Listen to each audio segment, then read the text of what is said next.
పరిశుద్ధ గ్రంథం ఛానల్ వీక్షిస్తున్న ప్రతి ఒక్కరికి దేవుని పేరట వందనాలు తెలియజేసుకుంటున్నాం. ప్రేమ, సంతోషము, సమాధానం సదా మీకు తోడేండు నడిపించిన గాక. నిన్నటి దినాన 2వ దినవృత్తాంతములు 10వ అధ్యాయం చదువుకున్నాం. ఈరోజు 2వ దినవృత్తాంతములు 11వ అధ్యాయం చదువుకుందాం.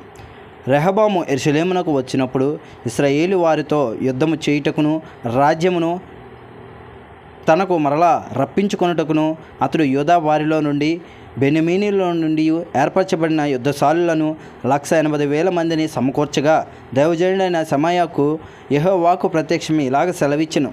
నీవు యూదా రాజుకు సొలొమోను కుమారునగు రెహబాముతోనూ యూదాయందును బెన్యామీనీయుల ప్రదేశమందును ఉండు ఇశ్రాయేలీల వారందరితోనూ ఈ మాట ప్రకటించుము. ఈ కార్యము నా వలన జరుగుచున్నదని యెహోవా సెలవిచ్చుచున్నాడు గనుక బయలుదేరకుండాను మీ సహోదరులతో యుద్ధము చేయకుండాను మీరందరూ మీ ఇండ్లకు తిరిగి పోవుడి అని చెప్పెను. కావున వారు యెహోవా మాటలు విని యారబాముతో యుద్ధము చేయుటకు మాని వెళ్ళిపోయిరి.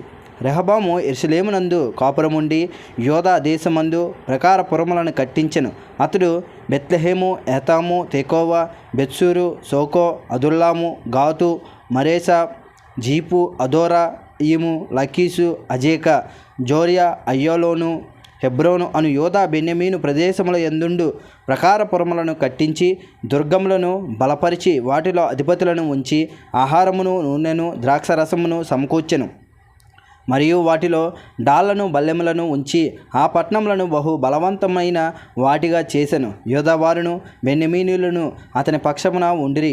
ఇశ్రాయేలు వారి మధ్య నుండి యాజకులను, లేవీయులను తామున్న ప్రదేశముల సరిహద్దులను దాటి అతని యొద్దకు వచ్చి చేరిరి. యారబామును అతని కుమారులను యెహోవాకు యాజక సేవ జరగకుండా లేవీయులను త్రోసివేయగా వారు తమ గ్రామములను, స్వాస్థ్యములను విడిచి యూదా దేశమునకును యెరూషలేమునకును వచ్చిరి. యారబాము బలిపీఠములకును దెయ్యములకును తాను చేయించిన దూడలకును యాజకులను ఏర్పరచుకొనెను. వారి చర్యలట్లుండగా ఇశ్రాయేలీయుల గోత్రముల యందు అదంతటా ఇశ్రాయేలీయుల దేవుడైన యెహోవాను వెదుకుటకు మనసు నిలుపుకొనిన వారు తమ పితరుల దేవుడైన యెహోవాకు బలులను అర్పించుటకై యెరూషలేమునకు వచ్చిరి. దావీదు సొలొమోనును నడిచిన మార్గమందు 3 సంవత్సరములు వారు నడిచి యూదా రాజ్యమును బలపరిచి 3 సంవత్సరములు సొలొమోను కుమారుడైన రెహబామునకు సహాయకులైరి. రెహబాము దావీదు కుమారుడైన యెరిమోతు కుమార్తెయగు మహలాతును, యెషయ కుమారుడైన ఎలియాబును కుమార్తెయగు అబీహైలును వివాహం చేసుకొనెను. అతనికి యూసు, సెమర్యా, జహము అను కుమారులు కలిగిరి. పిమ్మట అతడు అబ్షాలోము కుమార్తె అయిన మాయాకాను వివాహం చేసుకొనగా ఆమె అతనికి అబియాను, అత్తయిని, జీజాను, సెలోమీతును కనెను. రెహబాము 18 మంది భార్యలు పెండ్లి చేసుకొని 60 మంది ఉపపత్నులను తెచ్చుకొని 28 మంది కుమారులను 60 మంది కుమార్తెలను కనెను. అయితే తన భార్యల అందరికంటే ఉపపత్రుల అందరికంటే అబ్షాలోము కుమార్తె అయిన మాయాకాను అతడు ఎక్కువగా ప్రేమించెను. రెహబాము మాయాకాకు పుట్టిన కుమారుడైన అబియాను రాజును చేయ తలచి అతని సహోదరుల మీద ప్రధానునిగా అధిపతిగాను అతను నియమించెను.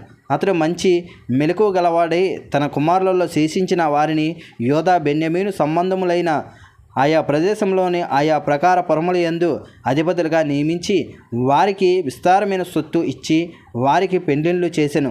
ఇంతటితో 2వ దినవృత్తాంతములు 11వ అధ్యాయం పూర్తయింది. రేపటి దినాన 2వ దినవృత్తాంతములు 12వ అధ్యాయం చదువుకుందాం. ప్రేమ, సంతోషము, సమాధానం సదా మీకు తోడేండి నడిపించును గాక. ఆమెన్.